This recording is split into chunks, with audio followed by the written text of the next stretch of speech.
Russia was the Union of Soviet Socialist Republics. And they'd say, "Oh, but aren't you so glad that you're in America?" I said, "Well, I know a lot of Russian filmmakers. They have a lot more freedom than I have. All they have to do is be careful about criticizing the government."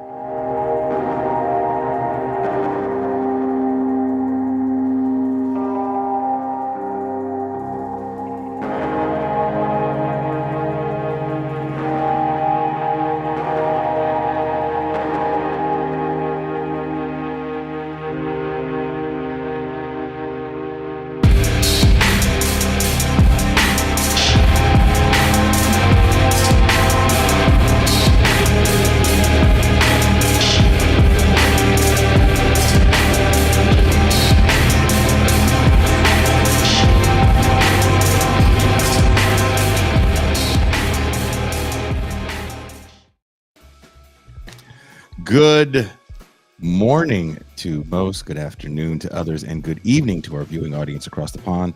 My name is Jason Miles, and welcome to a special edition of Pop Life here on This Is Revolution, where my good friend JG Michael and I will be interviewing filmmaker Alex Cox. As you know, if you're a patron on This Is Revolution, on our most recent movie night, we did watch Repo Man and have a fun discussion afterwards about trying to decipher symbols within the movie. Very excited to have our guest on.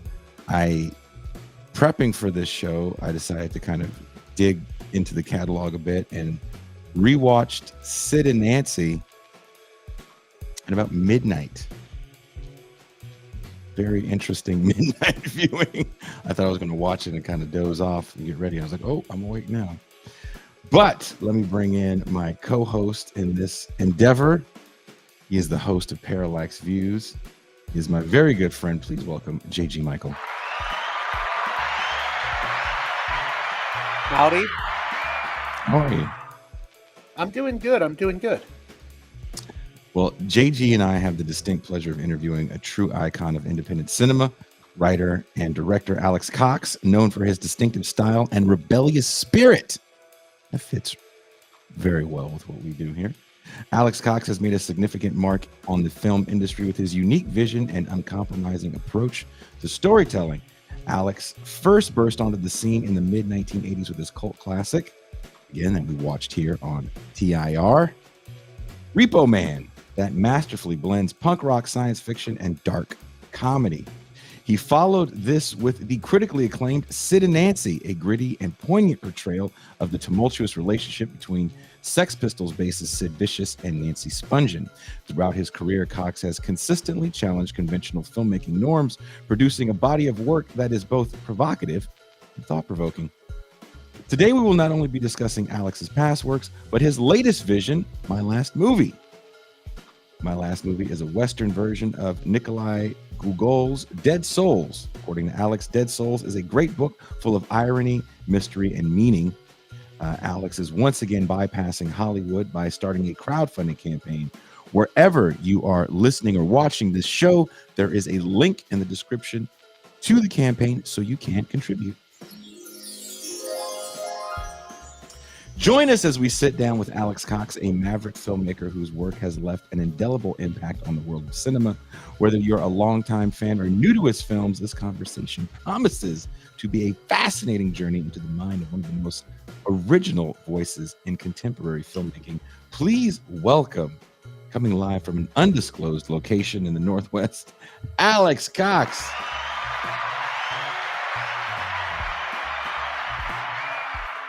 Oh, you have a huge crowd there. How do you like that introduction? Is that Fantastic. JG, did you want to start it off?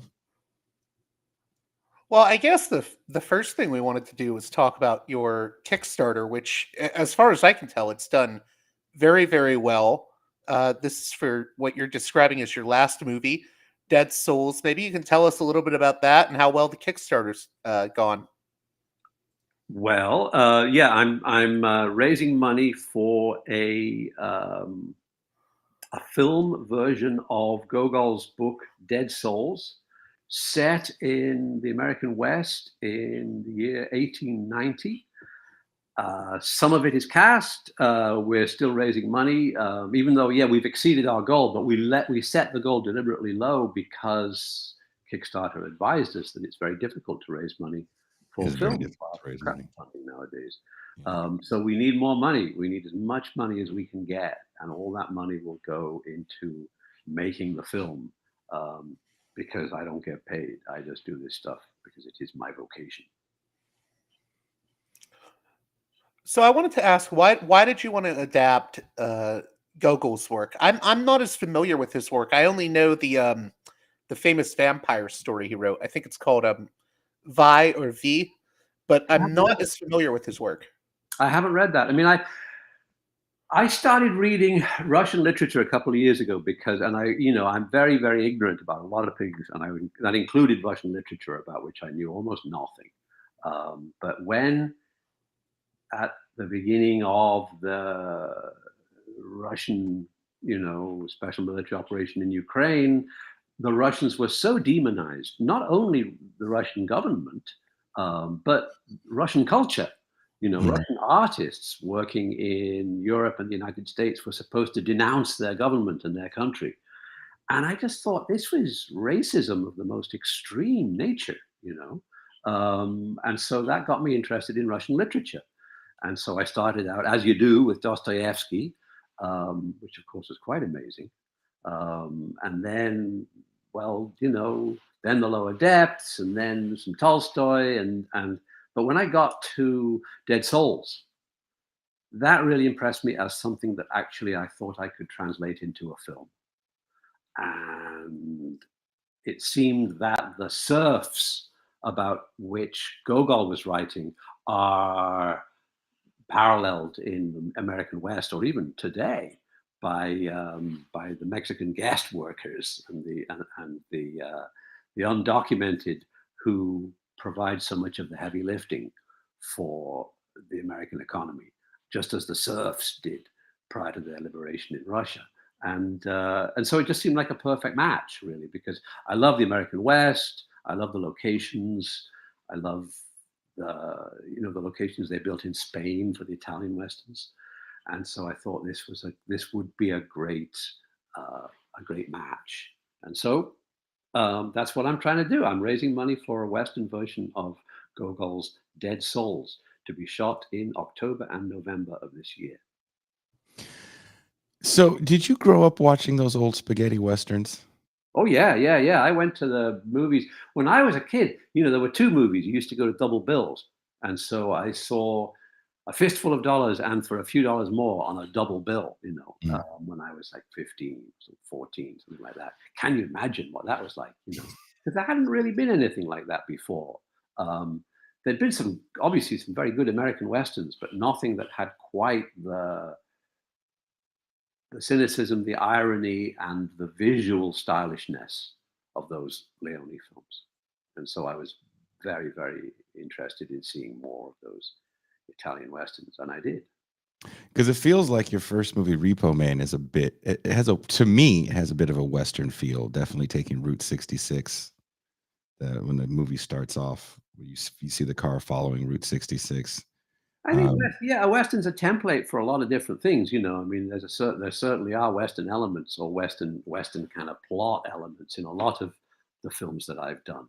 And the Western's good in that way because it's a very broad canvas. You can use it for a lot of purposes, and I guess that's why it hasn't died, even though it's definitely it's definitely in decline, or has been in decline for many, many years. But people still keep making those films. I mean, there is something to be said about the landscape, and I, was looking at your Kickstarter when I donated. I think it was either earlier this week or last week. Thank you very much. Thank you for making provocative films. As I live in Mexico now, so I definitely appreciate. I'm in Baja. Oh wow! What's in which part of Baja? I'm in northern Baja in Rosarito. Beautiful. I love it. I love it. So I have one side of me faces the mountains, and it's pretty deserty. Cactus grow wild, and of course the other side is the ocean. But I've always appreciated kind of the Southwest landscape, touring for years, and making that drive up and down the I-15, seeing those red rocks in Utah, driving across Texas. There's something about the vastness, and there's also something frightening about that vastness as well. We were having a conversation on a show we did a few weeks ago, maybe a month ago, JG and I, where we asked the question, are slasher movies, did they become kind of Westerns for a while?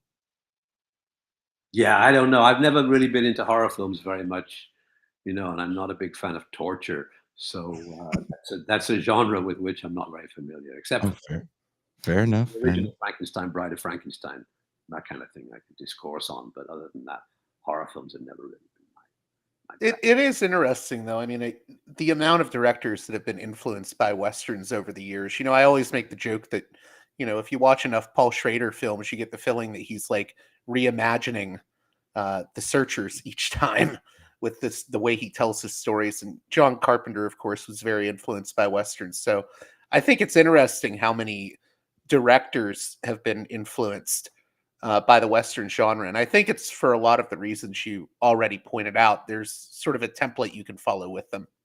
Yeah, and that generation, especially of John Carpenter and Paul Schrader, and I guess it's my generation too. I mean, we grew up seeing them in the movie theaters. It wasn't just something that you would see streaming or on a DVD. They actually played in the cinema in those days.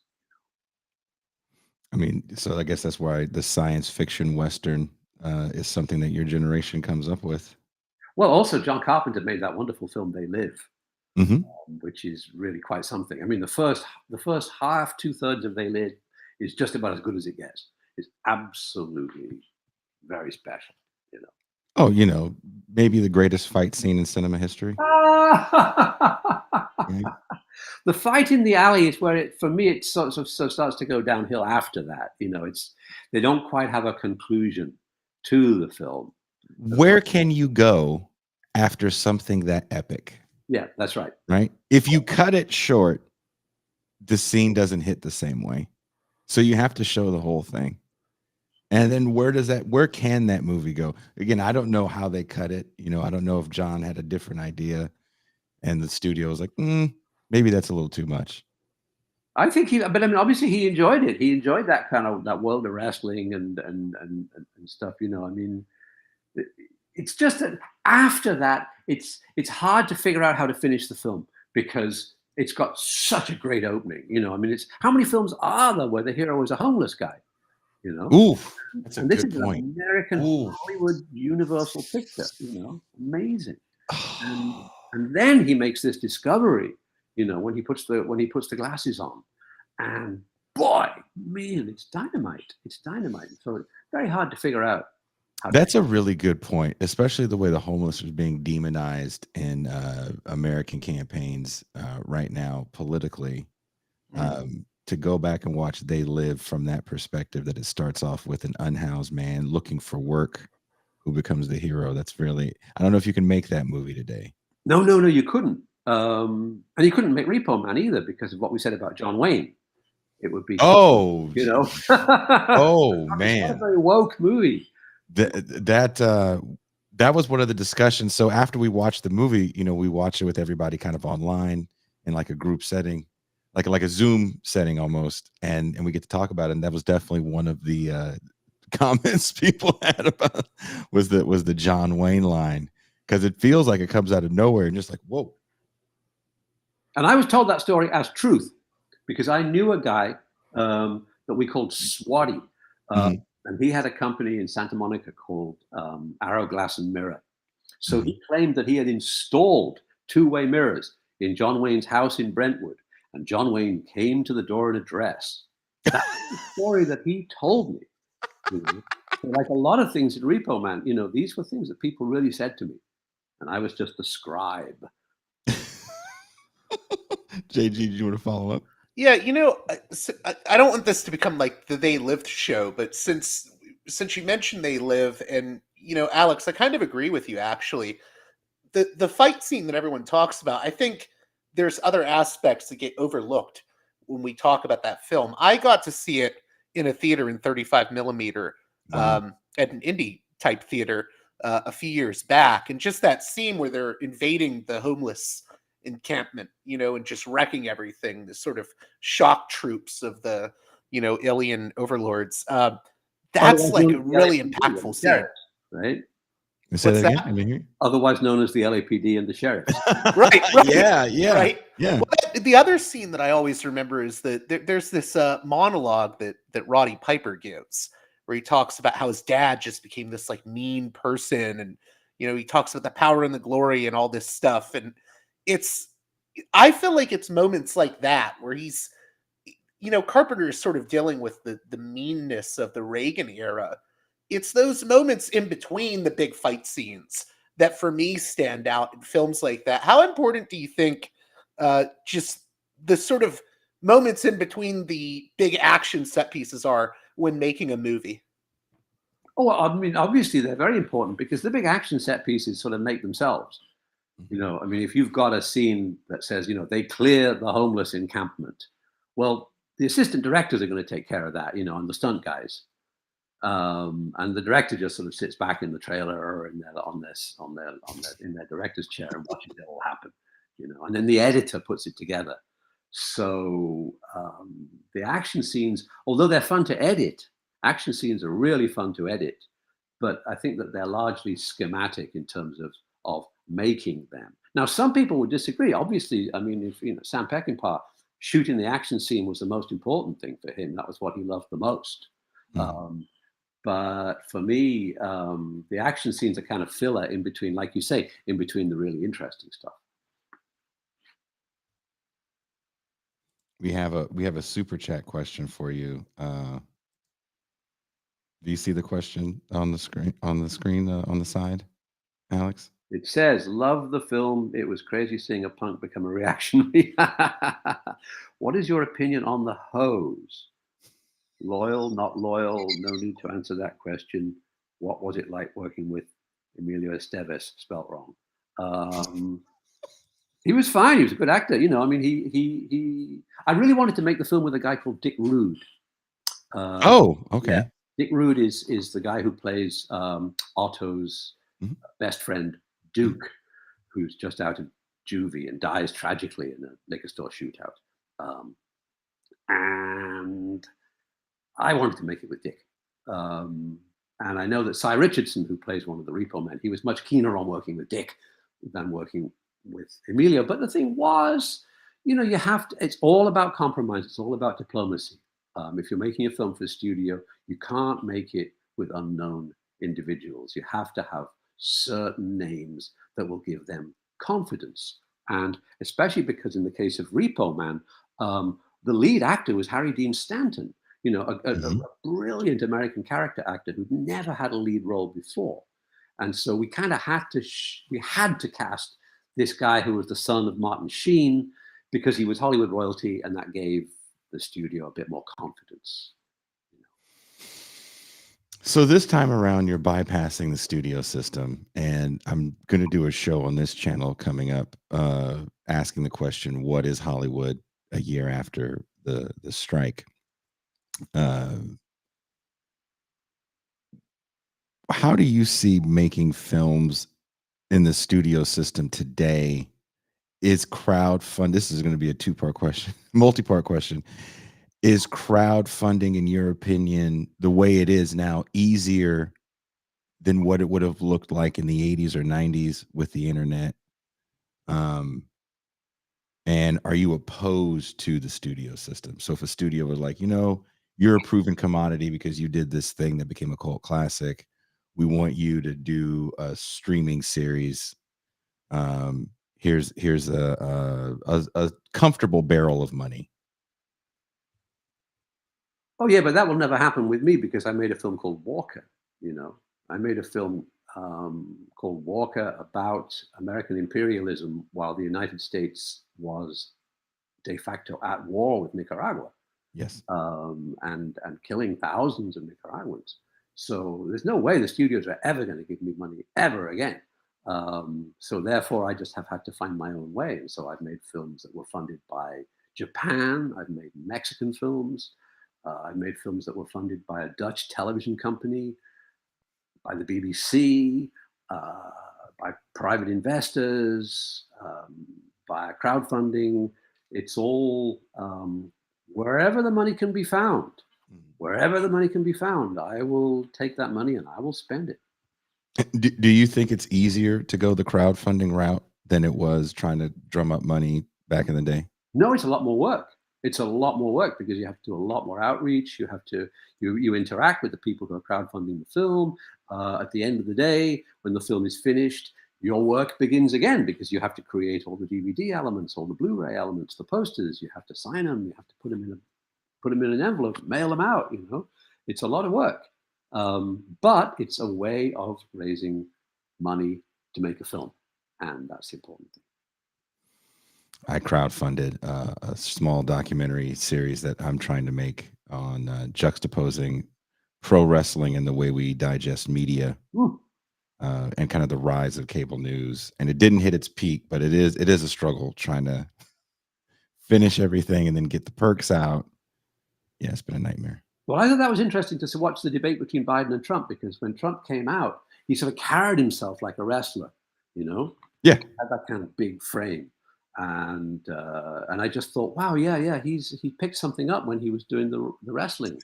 Oh, he and Vince McMahon have similar life stories, right? They're the almost failish sons of very rich fathers that kind of inherit the business. And McMahon may be more successful than Trump, but they're both extremely dubious in the way they've done business over the last 40 or 50 years. And I do think Trump learned a lot with his time with Vince McMahon. And I do think it's all kayfabe, which you see in these debates, and especially with Donald Trump, because he's pretty much kind of a standard. I mean, the way he governed was of a standard Republican. Oh, yeah. He poses as a disruptor. Yeah. But he's clearly not a disruptor. If you look at the people he had working for him in his administration, people like Pompeo and Bolton, there's no difference between them and the Biden guys. It's all the same gang. Yes. Yes, they are all in the same gang. But let's just say, I don't know, I feel like there are younger people in Hollywood that would be willing to give you money, because Hollywood, I don't know, maybe it looks a little different because there is so much tech money involved, and a lot of these hippie capitalists in tech want to believe that there can be a good, sweet capitalism. And nothing makes money like an anti-capitalist movie over the last few years. Which is the anti-capitalist movie that you saw? Parasite. Oh, won an Oscar. That's a Korean film, isn't it? Mm-hmm. Won an American Oscar for Best Film. The Joker is a pretty anti-neoliberal film.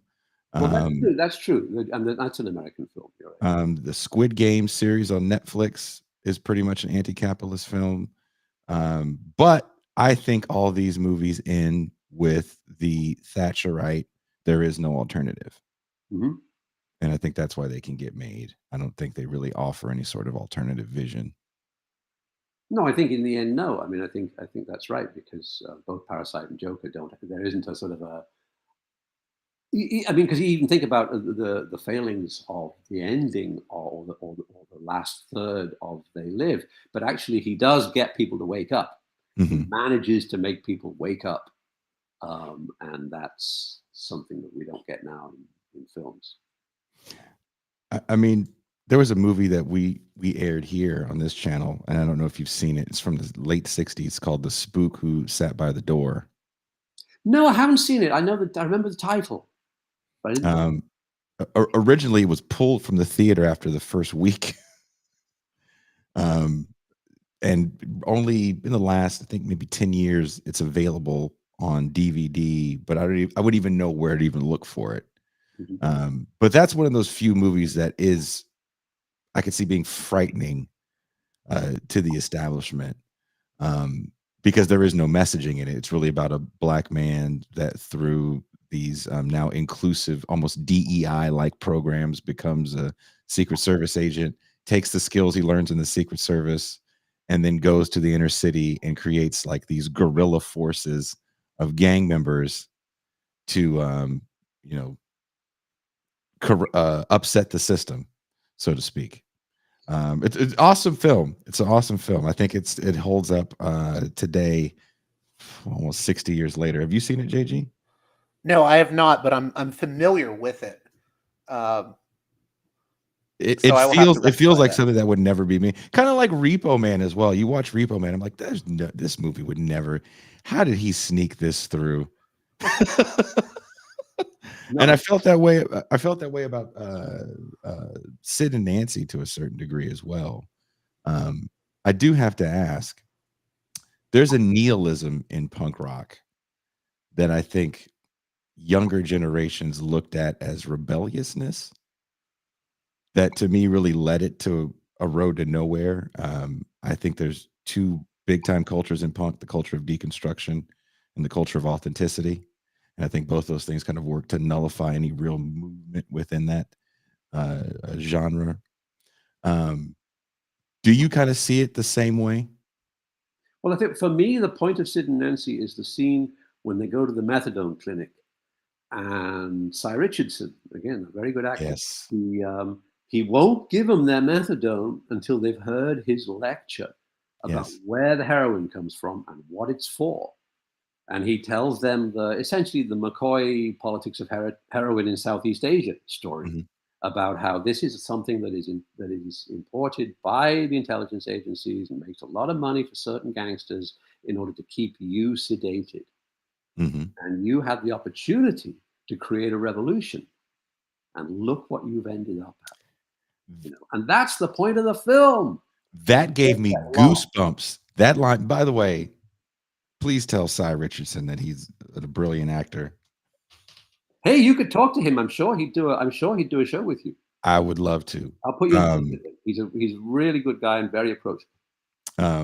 Because it's that scene to me that is kind of the ultimate theory of everything I'm trying to say with what I write about that music. It's music I love. I'm not trying to shit on it, but I do see the inherent contradictions within it. And there is this glorification of these shitty lifestyles.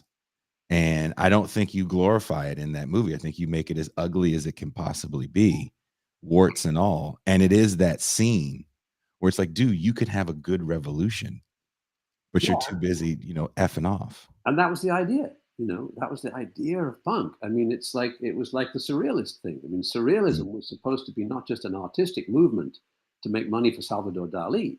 It was intended to be a revolutionary movement that would change the nature of society.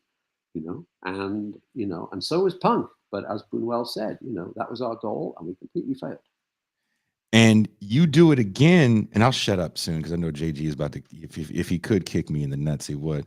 In Repo Man, and this has become my new favorite scene. And I'll back up a little bit and give you all the props for this one. I passively watched. I'm 46. I passively watched it as a kid on cable. I mean, a kid, like 10, 12 years old. And one day, 2 months ago, I said, I'm going to watch Repo Man. I don't remember it. And I watched it, and it fucked my head up, and I had to watch it again. Good. And then I was like, started Googling, trying to find academic articles on it, and there's not. I was like, what the hell? So I watched it a third time. I was like, what the hell is this? Why ain't nobody talking about this movie? Because the way you portray the gang of punks as kind of being these big time bumbling suburbanites, for me, it's the line where homie says after their friend gets disintegrated with the trunk of the car towards the last third of the movie, he goes, let's go get sushi and not pay for it. Yeah. And do crimes. It's like that to me was like that whole thing. And I was like, this man must have been in Orange County and saw the punks out there and been very disillusioned.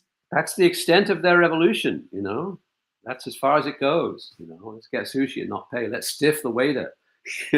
Yeah. And that for me kind of sadly encapsulates a lot of what it was at that moment. And then, you know, to me, grunge, which is more of a fashion statement with that title, but that music really is hardcore punk music with a nicer name to it because it sells. Mhm.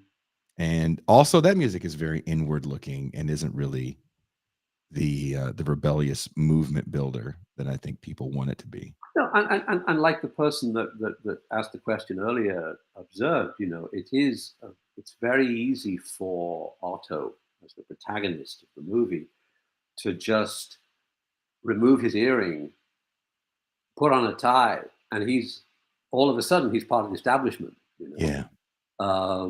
it's no change, no change. He's still cynical. He's still an anarchist, but now he's working for the man. You know, and that's really an interesting situation which the film talks about.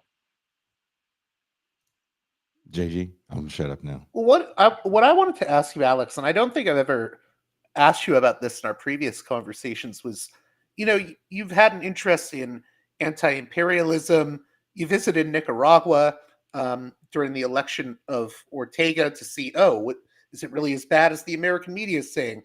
You know, you have an interest in the Kennedy assassination. What was your sort of political awakening moment? Well, that's interesting. Well, I think it really had to do with Nicaragua. I mean, I grew up in England in like the 1960s, and at that time we were a socialist country. You know, we actually had a real Labour government, not a fake one that we've had, you know, the last couple of days, but a real socialist government. And to a large extent, the country owned the means of production. We owned the airlines, we owned the trains, we owned the water, we owned the power, we owned the steelworks. You know, it was, Britain was part of the Socialist International. And to see that go away was a more gradual process. Whereas when I was in Los Angeles and the Sandinistas won their revolution, you know, and took power in Nicaragua and threw out the dictator. For the first few weeks, the mainstream media, like the LA Times, which is what we were reading there, was very in favor of the Sandinistas. Like, oh yeah, they got rid of a dictator. This is great, you know. And then, like, all of a sudden, it all changed. And all of a sudden, oh no, they're bad, you know. These guys are bad. They're worse than the dictator, you know. And there was no evidence for that. But it was a concerted 180-degree reversal of the portrayal of the revolution that was practiced not only by the LA Times, but by the New York Times, Washington Post, television. They all switched on a dime.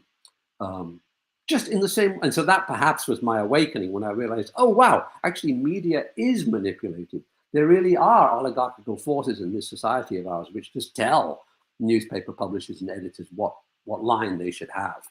And we saw that again last week when all of a sudden the Democrat mainstream media turned on a dime from denying Biden's dementia, which was obvious, to suddenly promoting the very same thing, because now they've decided that they need to replace him with some other placeholder in order to defeat, you know, Orange Man Bad.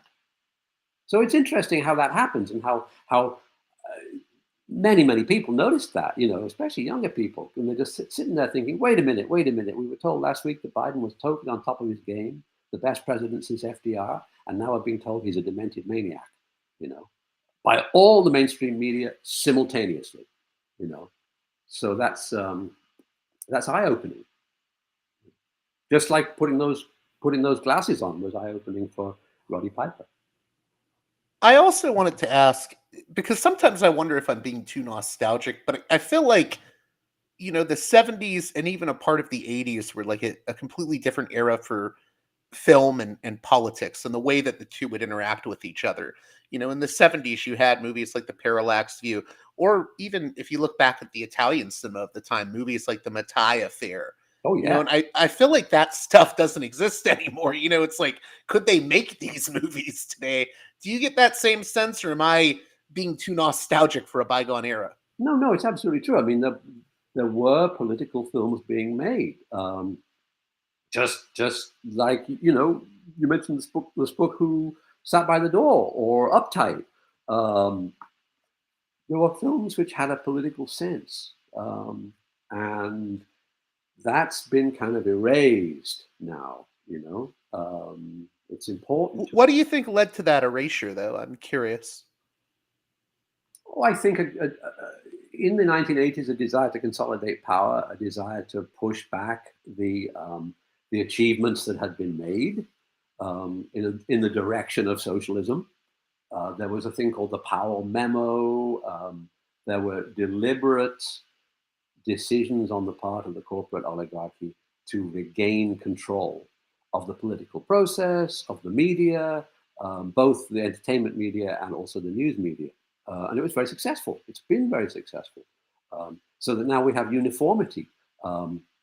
Both the major parties in the US, both the major parties in the UK support the war against Russia in Ukraine and the genocide of the Palestinians in Gaza. Yeah, that was the one thing about that debate that I found funny when Donald Trump tried to call Joe Biden like a bad Palestinian or something. And it's like, both of you guys have the same stance. Yeah. Both of you guys are going to fund this thing. Both wars. There's no even reason to bring it up.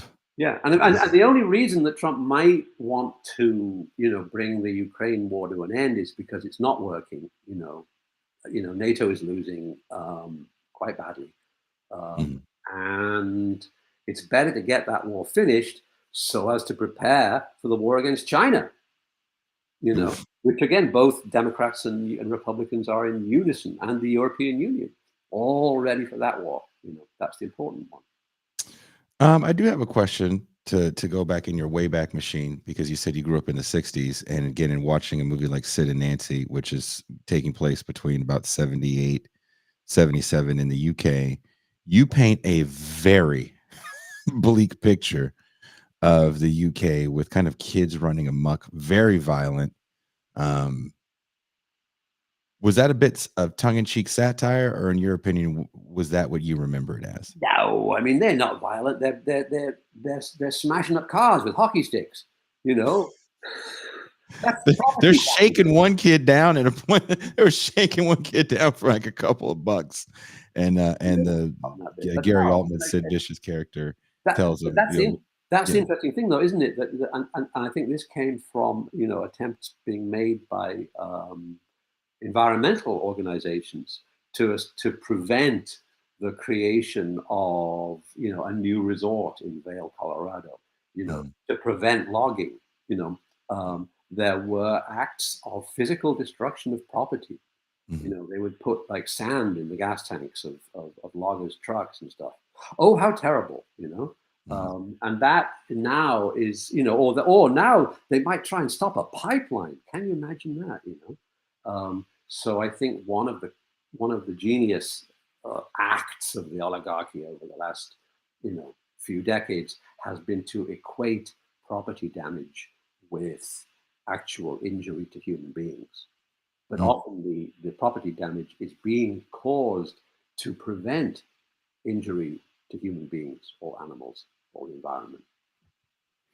No, that is a very fair point. You know, I'm curious, Alex, since Jason brought up Sid and Nancy, how would you compare and contrast maybe a film like Sid and Nancy to the works of another British director like Alan Clark, you know, who did movies like Made in Britain and those hooligan films? Oh, well, I mean, Alan Clark, amazing filmmaker, very, very talented filmmaker. Yeah, I mean, I think that's,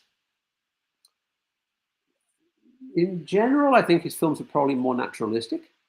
You know, there's a certain slightly surreal, off the wall, exaggerated quality to Sid and Nancy and to others of my films. And I think that Alan Clark was rooted in the British tradition of naturalism, which Ken Loach and Mike Leigh were a part of. Whereas I veered more in the direction of Lindsay Anderson. Right. If you remember Lindsay Anderson, who did Oh Lucky Man and If. I think that I was perhaps more in Anderson's camp. But boy, that Alan Clark, what a director. What an amazing director. I do have to give you your directing props, because that scene in Sid and Nancy where he does "My Way" by Frank Sinatra and comes down that lit up staircase. And This that's could be- based, on a rock video that Yeah. Julian Temple directed with the real Sid Vicious. But what we were able to do, because we had a bigger budget, was to make the staircase much bigger and the theater much bigger and Sid's gun much bigger, you know. But it was inspired by, again, it was inspired by something that really did happen, and that was the My Way video that Julian Temple shot for Sid Vicious.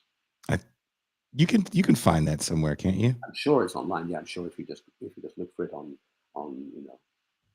But what was the feeling in the 70s, in the late 70s in England? Because again, when I wrote about the kind of, for me, the creation of like hardcore punk, let's say, which is definitely what you're which you critique in Repo Man in the mid 80s.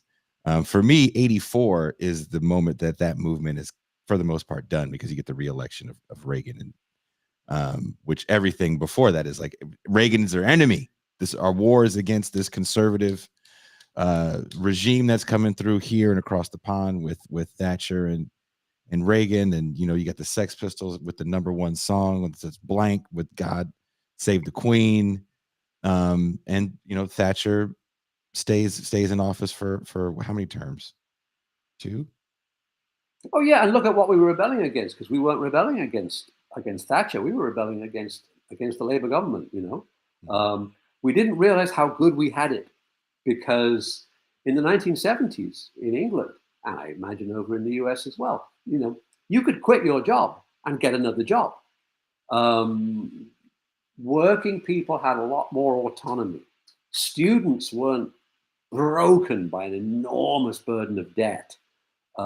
You could afford your rent. My rent when I came to Los Angeles was $150 a month, and I lived in Venice, California. In a little single apartment, a block from the beach. Unbelievable how lucky we had it, but we didn't know, because we were rebel children. Mm-hmm. But it does seem like, did it feel like there was a moment though that maybe this punk thing was going to gain some traction?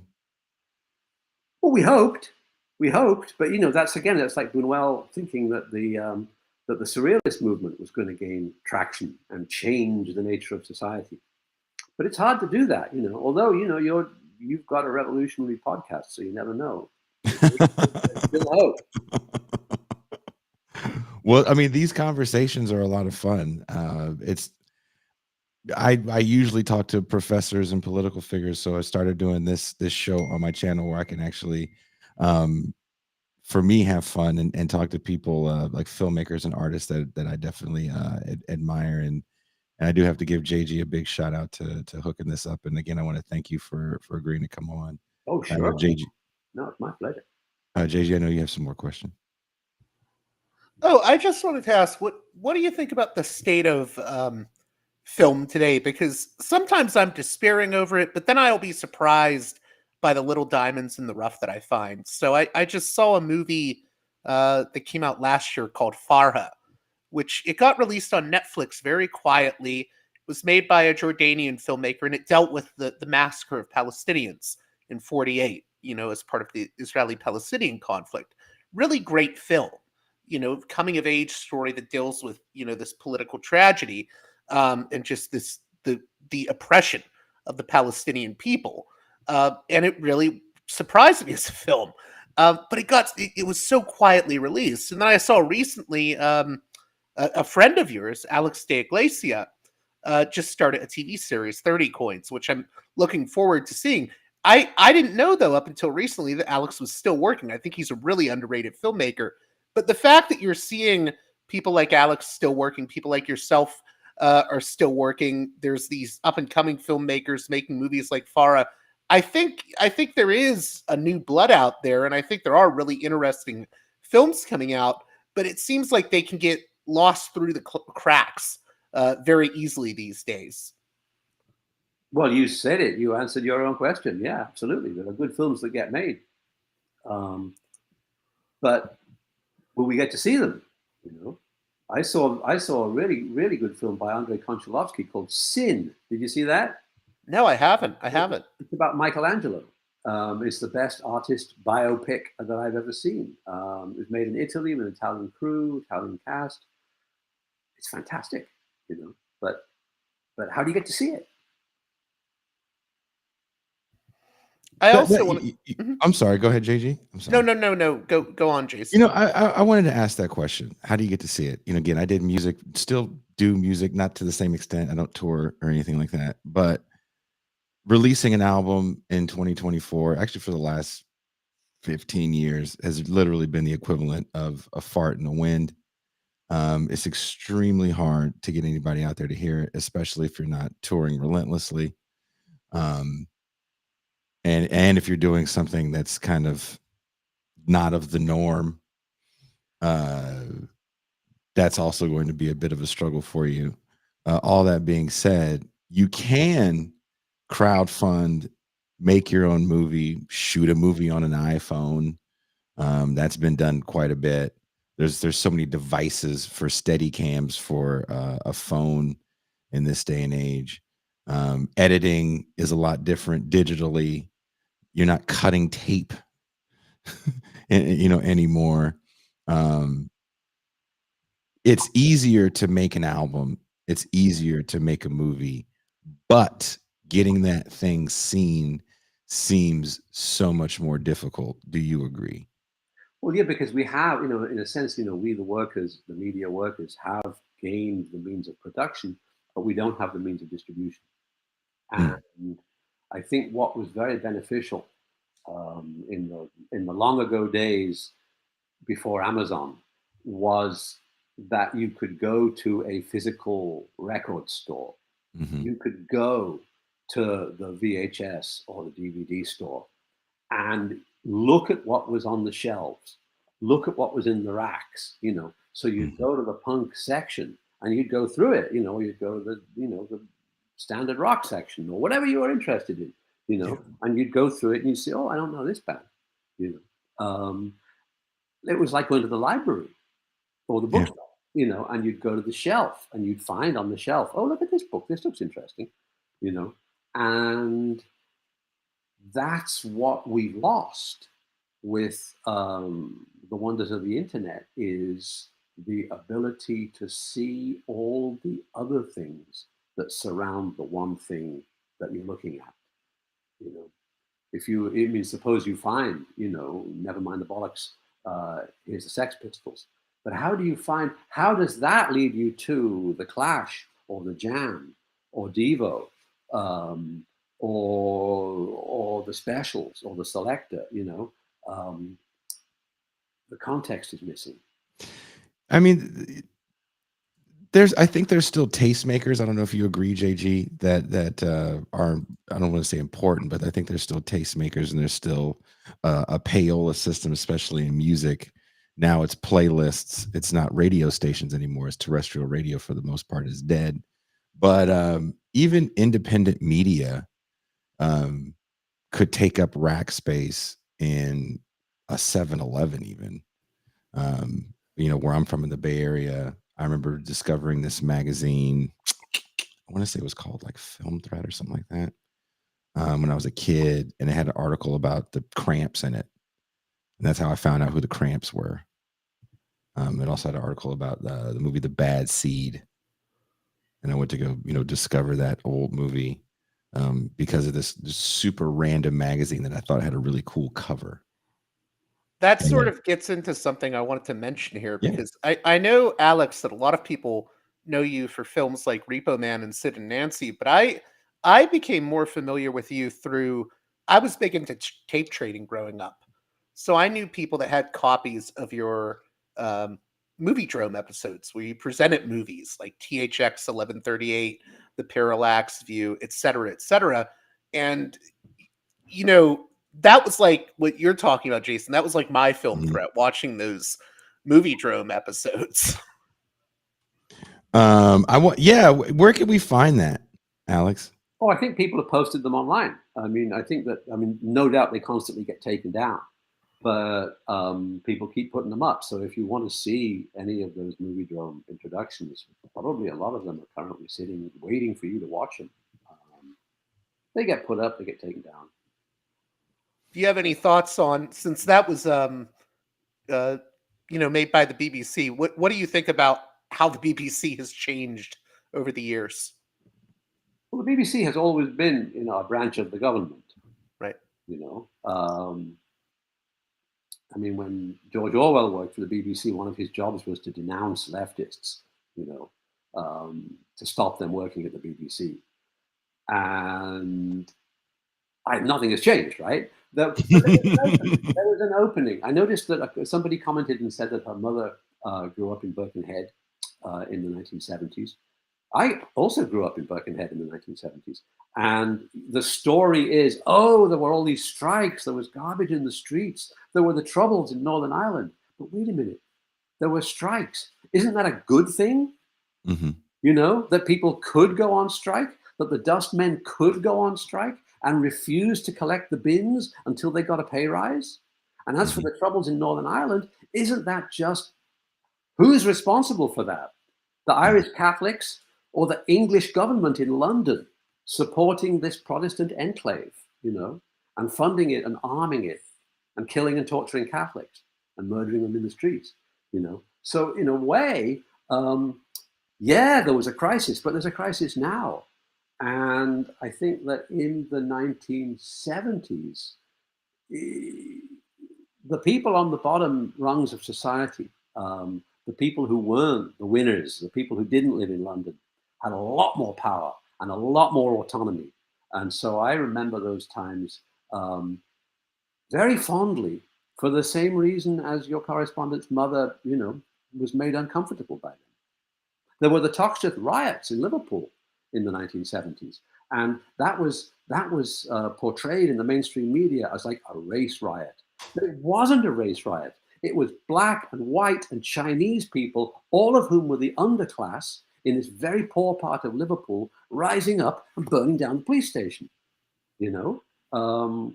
It was a different time, and a time when the poorer classes, the working classes, actually had a degree of power and autonomy which they haven't had since.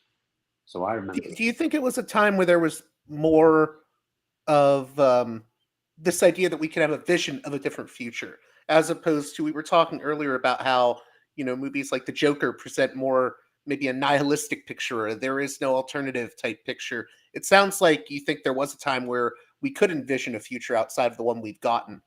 Yeah, because we thought we were moving forward. Because don't forget, in the United States, they stopped the Vietnam War. Even though, JFK enthusiastically began the Vietnam War, LBJ prosecuted it even more enthusiastically. Nixon expanded it to Cambodia, Laos, and bombed all these other countries as well. But in the end, resistance in the United States stopped the Vietnam War. And in a similar way, the anti-war movement in the 1980s, which was kind of a hangover from the anti-Vietnam War movement, was able to prevent an American intervention in Central America, which I think otherwise would have happened if there hadn't been a strong anti-war movement in the US in the 80s. I think we would have actually got in, boots on the ground, So the anti-war movement really, really had an impact. And I what takes are so excoriated by the mainstream media now? In your opinion, what takes the teeth out of that? The biggest protest we have in the United States is 2003, an anti-war protest to not go into the Middle East.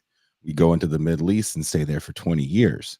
So, and for the most part, the last, would you say 10 plus years of it was pretty silent on the US side. And now here we are with our financial involvement in what's going on in the Middle East again, and with Israel and Gaza. There has been a fair amount of protesting. I saw just recently there was like 130,000 estimated people in Israel calling for a ceasefire as well. What do you see happening with these anti-war movements in the contemporary context, juxtaposed to what you saw in the 60s and 70s? Well, I think the thing is that now there isn't really an anti-war party, is there? Mm, And there wasn't really then either. I mean, the Labour Party in England didn't actually send troops to Vietnam, but it enthusiastically supported the United States in a number of other ways and built up, the nuclear deterrent, so-called.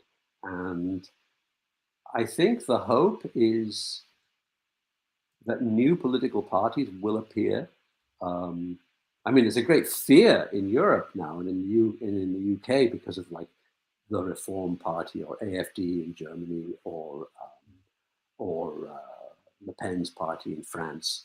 mhm. But part of the fear, I think, is not that they are reactionaries, not that they are right wing, not that they are anti-immigrant, but that they are actually possibly anti-war, and they possibly will not buy into Project Ukraine.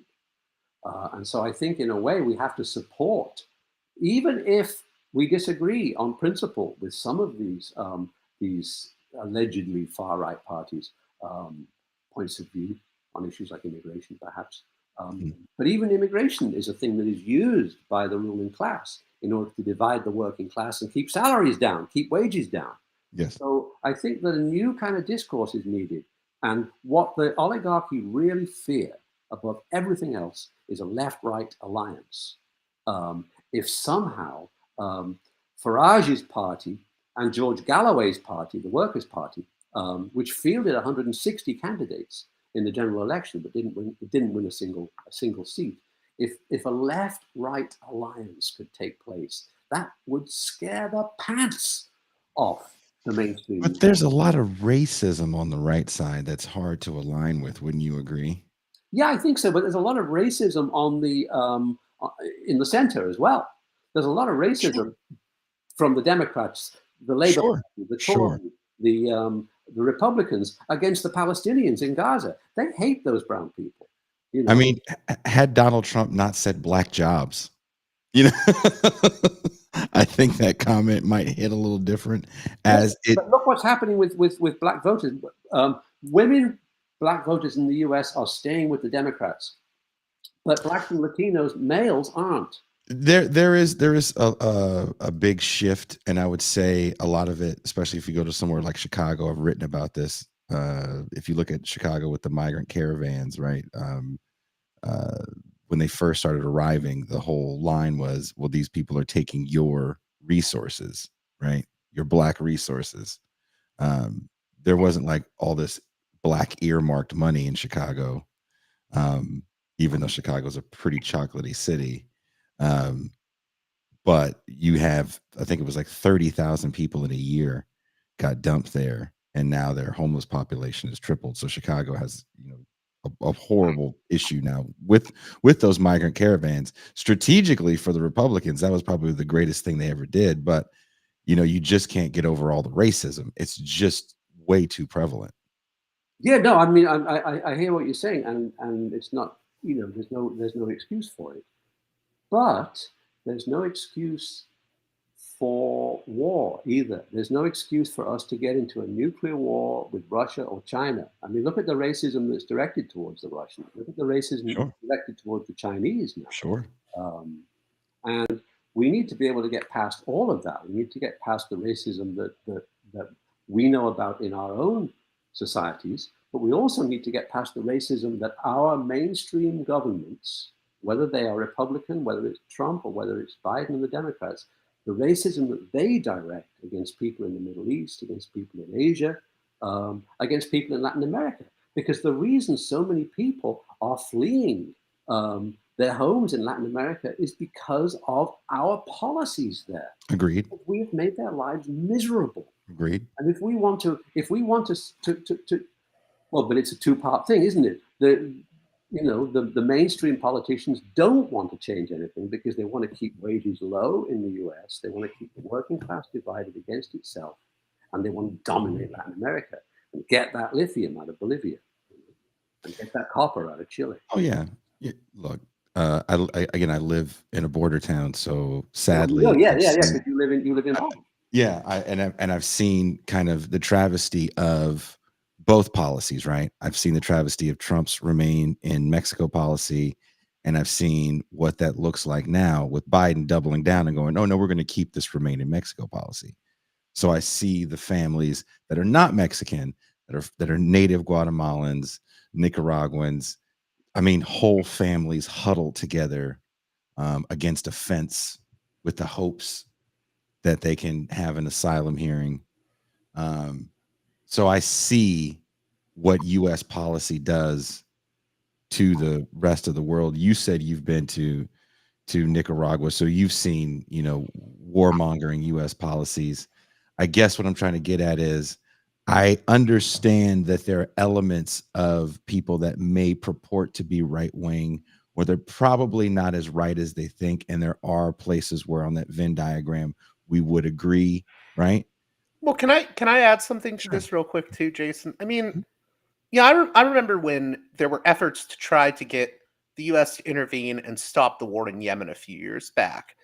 And there were Bernie elements that were trying to stop that. I believe the War Powers Resolution Bill, that was a joint effort between Bernie on one end and Rand Paul. And I knew people that said, well, if Rand Paul supports it, it must be bad, and Bernie is wrong for supporting the War Powers Act. And it's I mean, at some point, I mean, I draw the line. Like, I'm not going to be working with some right wing, brown shirt. But I mean, politics does require coalitions, and I am supportive of things like the Quincy Institute, this DC think tank that talks about realism and restraint. And what they mean by that is anti-war. And I think there are some conservatives, as Alex has pointed out, that actually are kind of wary of foreign adventurism. And I mean, sometimes you have to work with them on certain things. I don't think we have to. I think we have to draw our lines, though, when it comes to who we work That's with. the hard part, is But I think where you also draw the you've got a line. lot of trolls out there in your comments, because I'm seeing the comments going along, and what I've just said is being interpreted as like I'm supporting Nazis. I'm not supporting Nazis. The US government and the European Union is supporting Nazis right now in Ukraine. I know what the difference is between a right-wing person like Rand Paul and a Nazi. And it's absurd that our governments support Nazis in Ukraine, and then these trolls complain because I suggest that, Farage and Galloway might have something in common. There's a big difference. And I think what our problem really is that our governments and our mainstream media have been rehabilitating Nazis in Ukraine for the last 4 or 5 years. And that's a serious problem, because once you rehabilitate Nazis, you've done like a wicked thing, and it's going to be very hard to undo that. And there's going to be tremendous blowback in Europe when those Nazis head west. I mean, what's your take on Nazis in the West? I mean, I think we use that term somewhat loosely. I think it applies perfectly for the Ukraine context in which you're using it in. But But it's also used as just a term to describe anybody that you don't anyone I don't like is a fascist, right? Anybody Anyone I you don't agree with is a fascist. Anybody you don't like is a Nazi. And look, I can only agree with you in the context of the polarization in media portrayals of things like war or even just politics, right? This whole Trump versus Biden thing. Again, Biden is the man that gives us mass incarceration in the United States in 1994. He is the main signer on the 1994 crime bill. Biden has banged the drums for war since he's been in office. Even in 98, he wanted to go to the Middle East and fight a war. Recently, there was a friend at the house mildly joking. We were talking about politics, and he said something about Biden being a weak president. And I was like, why would you assume that?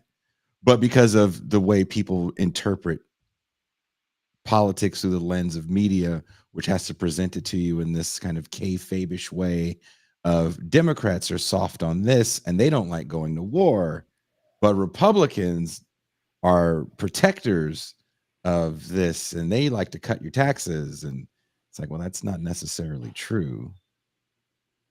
Well, it's especially on the foreign policy front, right? Like, Oh God. I've often joked, we have two wings of the war party when it comes to foreign policy: the Republican and the Democrat wing. And other people have pointed this out, uh, that really there hasn't been as much difference in the foreign policy of Republicans and Democrats for a number of decades now. No, there hasn't. There hasn't. Obama banged the same drums for war. Obama dropped drones like it was the style. Won a Nobel Peace Prize. Yeah, before he'd done anything. Yeah. And also deported tons of people.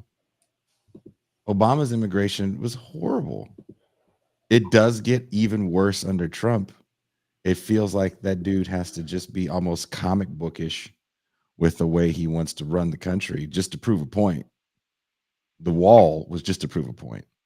Well, and also it's interesting because he only has a few talking points, because during the debate, Biden actually did attempt to answer the moderator's questions, whereas Trump just kind of rampaged on through. And one of his talking points, which he repeated several times, was that the lunatic asylums are being emptied out in Latin America and in third world countries, and their lunatics are being allowed into the US.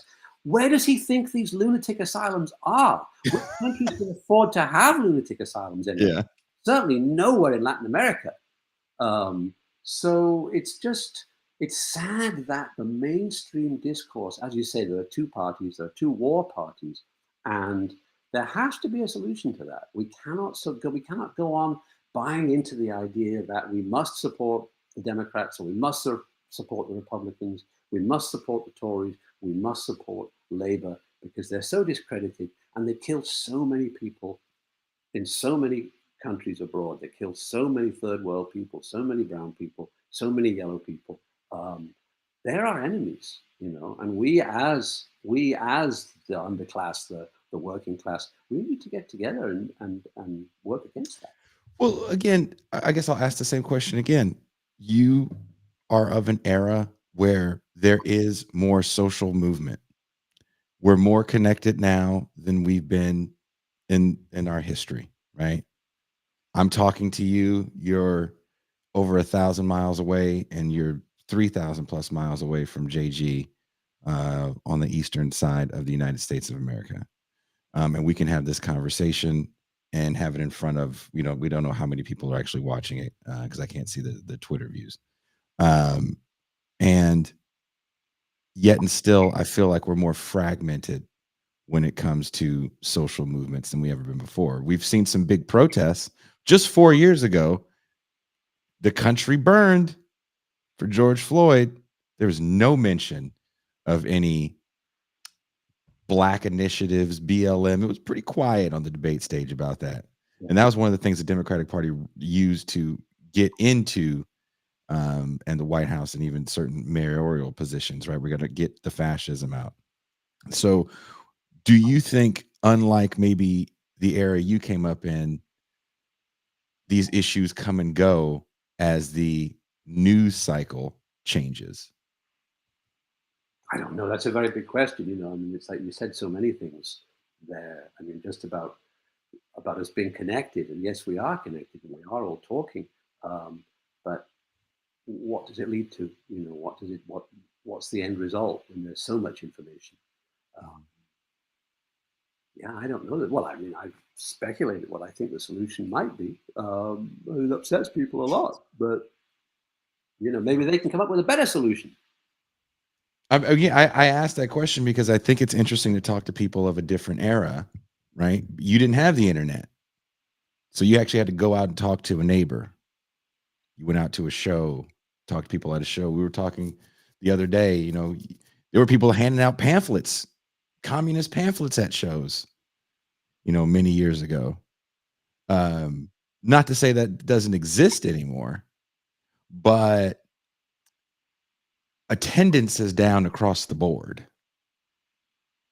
at shows of more fringe genres, mainly because there's not a lot of places where you can play. Right? this show is an anti-capitalist show, and one of the problems with capitalism is land speculation, and that definitely has a foot right in the behind of live music. Mhm. It's just too hard to put on. You can't really do house shows because who the hell owns a house or even can rent a house that you can damage to that level to put on a good old-fashioned house show.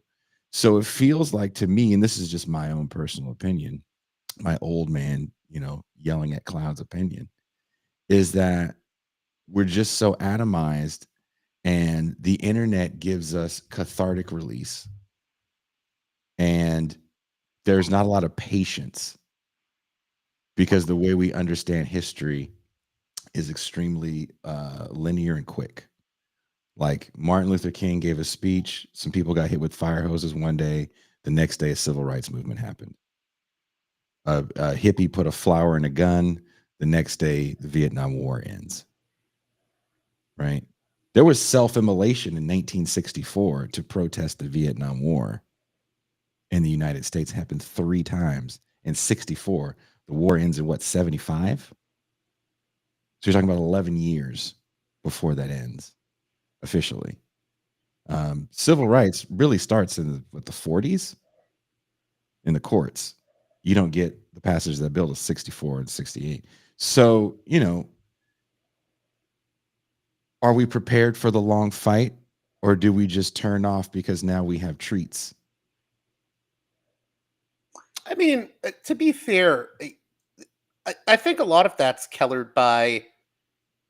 I mean, if you're just viewing things through the lens of the media and social media, Mhm. then I think it's easy to get that impression. But I mean, I think there are people that are overcoming that atomization in the real world, in the meat space.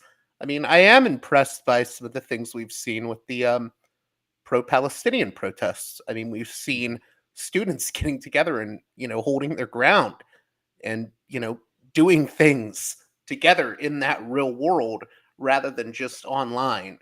So Yeah, yeah, and that is very positive and very promising. Just the amount of support that there has been for the Palestinians is very encouraging, and the amount of repression that it has generated Yes. only shows how afraid the establishment is about that protest. I mean, look, we have to admit, and I've said this on the show several times, this is kind of a fascinating time to be alive. Again, 4 years ago, we're starting to question law enforcement. We're starting to question mass incarceration. Now we're, for the first time in my lifetime, saying this Israel project doesn't seem to be too fair. And I think these people that have been made villains for years are not the bad guy. But as much as we progressed in those 4 years to try to look at law enforcement differently, we've fallen back 30 years, and you're seeing a literal return to tough on crime laws. well, And no one maybe ever said it was going to be easy, though. Yeah, I never, yeah, but I'm just saying, like, I can be happy. Why wouldn't anyone be thrilled? And I don't make this statement to poo-poo on everybody's hope. I want to get hope when I say it. I want someone to say, no, Jason, you're wrong, because there's this, and this. But it also feels like when you lose, quotations, lose, when you don't get what you wanted, what you were protesting for, then everything just goes away. Where does that momentum go? I guess that's my question. Where did all those protests, all that lighting shit on fire, where did it go? Here, yeah. Well, where? nobody knows the answer to that. No one can answer that because we get given these alternatives. But look at Keir Starmer. Keir Starmer was the head of public prosecutions in the UK. He was the person who put Julian Assange in prison. Look, and now when Biden is replaced, who is he going to be replaced by? The prosecuting So it's a very, very tough situation. And I mean, you've definitely pointed out the difficulties, but the solution, it's a way away, isn't it? I mean, all I have is hope. Yeah, and that's right. Right. You should, because hope is the most important thing. JG, the hopeful young man. Um, no, I get where you're coming from, Jason. I just think we have to. I mean, it's never going to be easy. Is how is what I tell people, and I do think people need to like understand that there's a whole world out there beyond the sort of internet social media world, and I think activism is much more than making tweets online. Oh, I agree wholeheartedly. I think the people that are out there doing it are not watching this, Yeah. and I'm okay with that. I'm actually like, I'll high five you to that. That being said, it's, I don't want that momentum to die after November 9th, regardless of who wins. And it felt like a lot of momentum died. There was just, even 8 years ago, there were people flying down to the border to try to, give kids blankets and help out as best they could with the kids that were being separated at the border. And now, because of a lot of coverage that we have on immigration and the border, that same sentiment doesn't feel like it's there across the board. And I think It's very hard, but I think you're right. I mean, we just have to hope that there will be solutions, and they probably won't. And they're not going to be solutions that come from the mainstream parties. No. And, even our kind of pop culture entertainment just ignores a lot of these things. That's why we need to get back to making movies like Walker. That's an insane movie, by the way. We'll see who's going to fund that movie. That's an insane. I found it on YouTube in Spanish, and JG had mentioned it to me. I was like, oh, let me check this out earlier this morning when I got up, and I turned it on. Alex, do you think it was politically repressed, that movie? Well, it didn't get much of a distribution. And the reason, when a studio invests in a film, you would think that they would want to make the maximum amount of money possible from the distribution of it. So if they don't distribute it, there must be an explanation. And especially a political film that was made in Nicaragua at the time of the revolution in solidarity with the Sandinistas, condemned by the media. I don't know. I think that's our answer. That movie starts off like, whoa. And I would say if you're a fan of Tarantino, please check out Walker. I feel like, and you don't have to comment on this, Alex, if you don't, I know Hollywood's a small place, but I feel like Tarantino bit a lot. I'm not in Hollywood, man. I'm never, even when I worked for Universal Pictures, I was working as an independent director doing a thing called a negative pickup, which meant that you made the film independently and you delivered it to the studio when it was done. But the studio had no input in the production at all. So I've never actually been involved in Hollywood at all. Although I did make a couple of films early in my career, which were funded by the studios. But it's always been, for better or for worse, it's always been away from that world. Anyway, we've been talking for a long time, guys. I just had two real quick questions, Alex, that I know we've kept you long, but I was just curious about, I know you're a big Godzilla fan, so I was wondering, what did you think of the latest Godzilla movie, and why were you a fan of the original so much? Oh, well, the original Godzilla and the recent one are very different, aren't they? Because the recent Godzilla film, Godzilla's barely in it. It's mostly about a guy who's kind of recovering his sense of, righteousness and manliness because he was a cowardly kamikaze pilot, which is kind of a really weird hero. And the original Godzilla was a parable about nuclear weapons and nuclear war, and nuclear testing, and the horrors that could result from that. So I think that the original Godzilla and the recent one have very, very little in common. There was a movie made a few years back in Japan called Shin Godzilla. Shin Godzilla, yeah. I thought that was interesting because what would happen was Godzilla would come along and destroy the city, and then they'd have a committee, to discuss it. And then he'd come along and destroy the city, and the committee would all be killed. So they'd form another committee to discuss what to do next. And I thought that was there was an interesting political parable in there, perhaps very relevant to Japanese life. Well, there you go. There you go. Alex, thank you for taking the time to talk with us today. We really appreciate it. Again, wherever you guys are watching or will be listening to this show/podcast, there is a link in the description to the Kickstarter for Alex's movie. It's already surpassed the 75,000 goal. Oh yeah, but we need more. That was the initial goal, but we need more support. Because we want to make the best movie we can. And unfortunately, money is the lifeblood of many art forms. Tell me about it. Yeah, So anyway, thank you very much, gentlemen, for having me on the show. It's been really interesting talking to you, and I wish you the very best. Well, thank you very much for talking to us and answering my Repo Man and punk rock questions. It meant a lot to me, so I appreciate you. Thank you, Alex. Have a good rest of your day. Cheers. Thank you very much. JG, do you have any thoughts? I thought that was good. That was fun. Thanks again for hooking that up. Hopefully we didn't keep Alex too long. Hey, when he was like, hey, we've been talking for an hour, I was like, oh, shit. I'm like, oh, my God, did we? We're never going to get him back now. I really wanted to ask him about the way he viewed punk stuff, because I don't know, man. I think people think I'm a little hard on it, and I'm also working on this book with my friend Alex Herbert. We're also juxtaposing punk rock and contemporary politics, and bringing in this element of the hippies as well.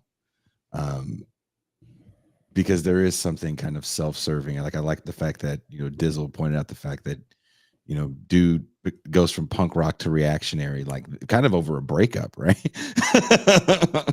A breakup happens and he turns into a reactionary overnight. And I feel that same way about hippies to a certain extent. But Right. if you guys can go watch Walker, apparently it's on YouTube. And if you like cool action, Dusk Till Dawn type movies, I didn't get to ask him about the film. I wanted to ask him about was this 1996-97 movie called The Winner. Okay. You heard of this movie? Mm-mm. It's got an insane cast in it. Let me see if I can pull it up real quick here. Yeah, 1996 is The Winner. Directed by Alex Cox, based on the Wendy Riss play A Darker Purpose. Its cast includes Vincent D'Onofrio, Michael Madsen, Billy Bob Thornton, Frank Whaley, and Rebecca De Mornay. Ooh, it's called The Winner? Yeah, and apparently it's probably best I didn't ask him about it because he wanted his name taken off of it. Because the producers just re-edited it. They changed the original score and replaced it with a jazz score. He was not happy with it, And I think De Mornay was one of the people that produced it and instituted a lot of the changes. Yeah, Billy Bob, Delroy Lindo. Yeah. Oh man, we got to find out where. Apparently, you can see it. Looks like you can see the trailer on YouTube. Oh, it's on Tubi. There you go. Tubi wins again. TIR. If it's not Tubi, it's not to be. Make the checks out, Tubi, to Jason Miles, care of This Is Revolution. I'm looking for my Tubi sponsorship, JG. That's what it is. That's the best. It's the best movie channel in the history of freaking movie channels. It's doing very well. Yes, it's number 2 apparently. Also, Sid and Nancy. One of these months recently, it did. I think it was number 1 for like a month. Sid and Nancy apparently is available for free on the streaming service called Plex. I don't know if it's available in the States. Is that available in the States? Yeah. There's commercials oddly placed. But yeah, you can watch Sid and Nancy for free on Plex. I'd love to hear what you guys have to say about that film. But maybe the next movie night we do on TIR, we'll watch what's the Western we were talking about? Highway to Hell, is that what it's called? What's Straight to Hell. Straight the to Hell. Alex Yeah. Cox. Yeah. Yes, Straight to Joe Hell. Strummer's in that one. Yes, he is. Yes, he is. And as we were saying before, if you are a fan of Samuel L. Jackson, the way Cy Richardson plays, I think, similar roles is a lot less over the top. Right. That's just my take on it. Cy Richardson is playing these roles in an era where Negroes are just not on films unless you're very quiet in the background, or a space pimp. So Cy Richardson is one of these actors that is cool as shit that doesn't get the props that he deserves. So watch it just for Cy Richardson. Him into that. Cy Richardson's always a treat to watch in any movie. He's, again, Sam Jackson kind of took his thing and just made it more like, ha ha, jive time. Right. But yeah, check out this Straight to Hell movie. It's woof. Just the opening 4 minutes. Oh, Courtney Love is in it too, playing maybe the most annoying woman I've ever seen in my life. And I've been married to this. I mentioned Alex de Iglesia during that interview. Alex Cox is actually in an de Iglesia movie, The Oxford Murders with Elijah Wood. Yeah. Which people should watch that. Or just look up Alex de Iglesia. He's the craziest filmmaker from the Spanish world. Eat your heart out, Guillermo del Toro. Whoa. We coming for you, nigga. You can't just be dropping JG. Like, just on Blade 2 alone. I don't give That's fair. That's fair. The Orphanage, yeah, all that other stuff, Pan's Labyrinth, yeah, those are great movies. But Blade 2?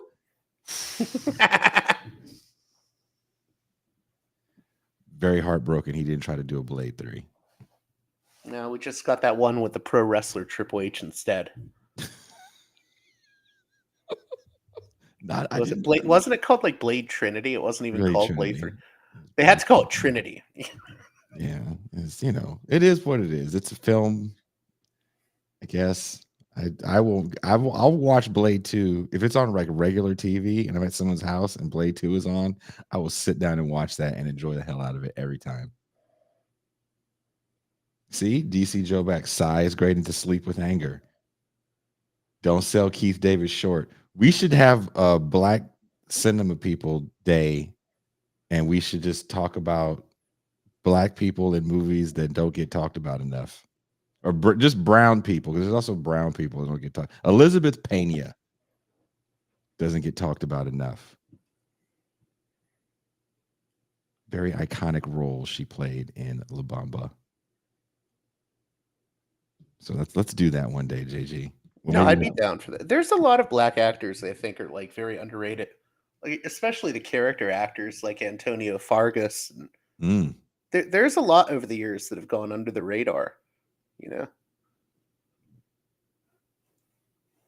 Keith Davidson is great.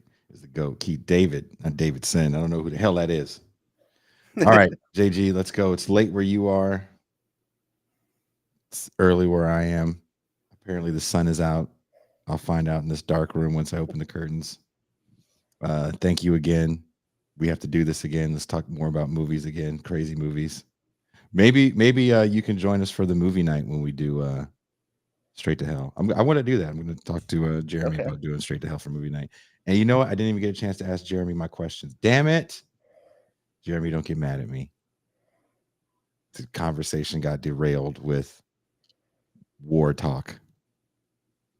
So I apologize, Jeremy. So thank you. JG, have a good rest of your day.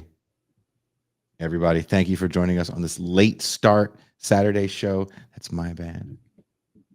But we'll be back to 9 o'clock Pacific time next week. Thank you. Thank you, Alex Cox. Thank you, JG Michael. And we are out.